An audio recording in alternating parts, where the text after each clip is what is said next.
Selamat pagi Dewan Juri yang saya hormati dan teman-teman sekalian. Saya Raisa Nasya Arifah dan pada kesempatan kali ini saya berdiri sebagai pihak pemerintah terhadap mosi di daerah rawan bencana. Dewan ini percaya bahwa negara seharusnya memprioritaskan mitigasi bencana dibandingkan relokasi. Pembicara ini percaya bahwa persoalan utamanya bukan sekedar memindahkan manusia dari suatu wilayah, tetapi tentang apakah negara mau membangun ketahanan hidup masyarakatnya atau justru terus lari dari tanggung jawab memperbaiki sistem perlindungan bencana. Kita terlalu sering melihat bencana hanya setelah korban sudah berjatuhan. Padahal negara yang matang bekerja sebelum tragedi itu terjadi. Dan di titik itulah mosi ini menjadi penting. Sebab ketika relokasi dijadikan prioritas utama, negara sedang memilih solusi cepat untuk terlihat tegas di permukaan, tetapi seringkali gagal menyelesaikan akar kerentanan masyarakat. Sementara untuk mitigasi sendiri, untuk memperkuat kemampuan masyarakat untuk tetap hidup, tetap aman, tetap memiliki masa depan tanpa mereka harus kehilangan apapun. Kita juga perlu memahami bahwa apa yang dimaksud dengan mitigasi bencana. Menurut kantor PBB untuk pengurangan resiko bencana, mitigasi bencana adalah serangkaian upaya untuk mengurangi resiko dan dampak bencana melalui pembangunan infrastruktur, sistem peringatan dini, tata ruang, edukasi masyarakat, hingga penguatan kapasitas lokal. Relokasi adalah memindahkan masyarakat dari wilayah rawan menuju wilayah baru yang dianggap lebih aman. Sekarang pemerintah seharusnya tidak menolak relokasi sepenuhnya dalam kondisi tertentu. Relokasi memang diperlukan.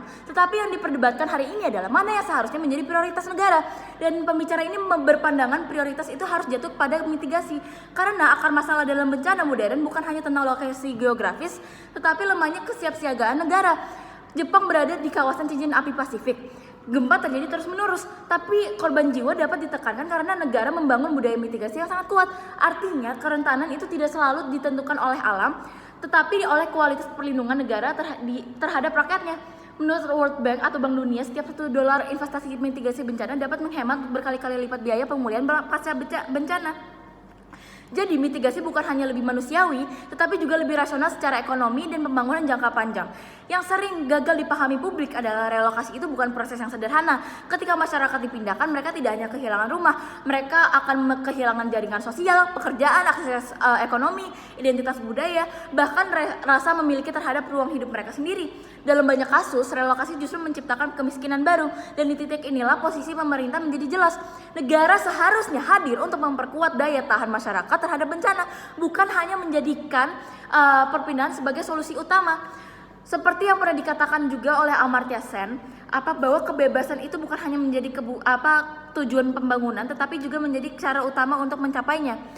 Artinya, pembicara ini juga percaya bahwa relokasi itu sering terlihat tegas secara politik, tapi pemerintah memindahkan warga untuk membangun hunian baru lalu menganggap persoalan itu akan selesai.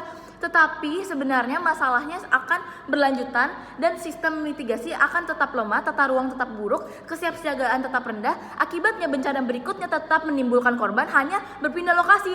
Lalu publik sering juga gagal menyadari bahwa relokasi itu adalah solusi yang sangat reaktif. Negara baru bergerak ketika wilayah sudah dianggap tidak bisa diselamatkan. Sementara mitigasi itu bekerja jauh sebelum itu.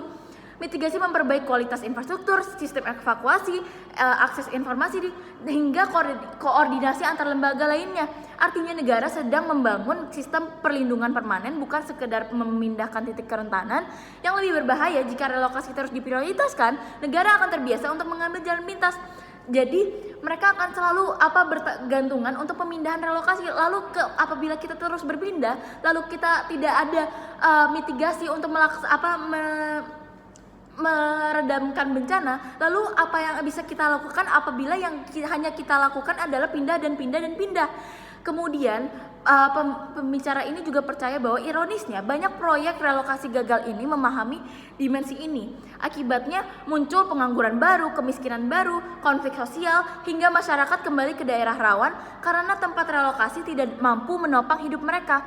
Dan dalam penelitian Harvard Kennedy School, banyak program itu relokasi pasca bencana itu gagal karena gagal hanya fokus pada keamanan fisik tetapi mengabaikan keberlanjutan hidup masyarakat. Sementara mitigasi itu memungkinkan masyarakat tetap tinggal sambil meningkatkan keselamatan mereka. Negara melindungi kehidupan tanpa mencabut akar sosial masyarakatnya, dan itu pembicara ini percaya bahwa itu lebih manusiawi karena masalah itu tidak akan berhenti dari aspek pelaksanaannya aja, tapi itu juga akan mengakibatkan negara itu jadi terlalu mengandalkan objek yang terlalu pasif. dan itu akan bergantung penuh pada keputusan negara, sementara mitigasi menciptakan partisipasi masyarakat dilatih dan memahami resiko dan mereka akan lebih tahu apa yang akan dilakukan apabila bencana itu terjadi. Dan karena negara yang kuat itu bukan negara yang mampu memindahkan rakyatnya, tetapi negara yang rakyatnya siap menghadapi segala tantangan itu, apapun itu yang ada, dan negara siap menyiapkan itu.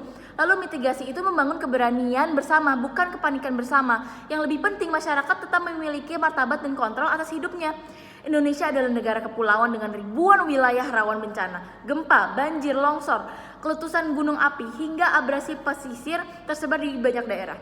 Jika relokasi dijadikan prioritas utama, maka negara membutuhkan lahan baru dalam jumlah besar, biaya pembangunan yang sangat tinggi, distribusi ekonomi baru, hingga penyesuaian sosial yang jangka panjang. Ini bukan hanya mahal, ini nyaris tidak realistis dilakukan secara masif dan berkelanjutan. Sementara mitigasi bisa diterapkan secara lebih luas dan adaptif.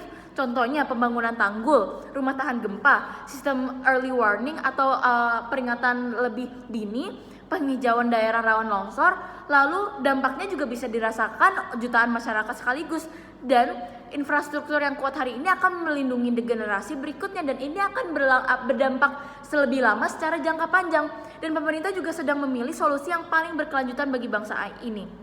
Pada akhirnya, perdebatan ini bukan sekedar soal memindahkan masyarakat atau tidak, tetapi tentang bagaimana negara ini memandang rakyatnya. Apakah rakyat hanya dianggap beban yang harus dipindahkan ketika resiko muncul, atau dianggap aset bangsa yang layak dilindungi, diperkuat, dan dipertahankan ruang hidupnya. Dan pembicara ini juga percaya negara yang tangguh bukan negara yang terus lari dari bencana, tetapi negara yang mampu mempersiapkan rakyatnya menghadapi bencana dengan aman dan bermartabat. Karena mitigasi itu bukan hanya soal infrastruktur, mitigasi adalah bentuk berkepihakan terhadap kehidupan manusia. Maka Dewan ini percaya bahwa seharusnya daerah rawan bencana, negara harus memprioritaskan mitigasi bencana dibandingkan relokasi. Terima kasih.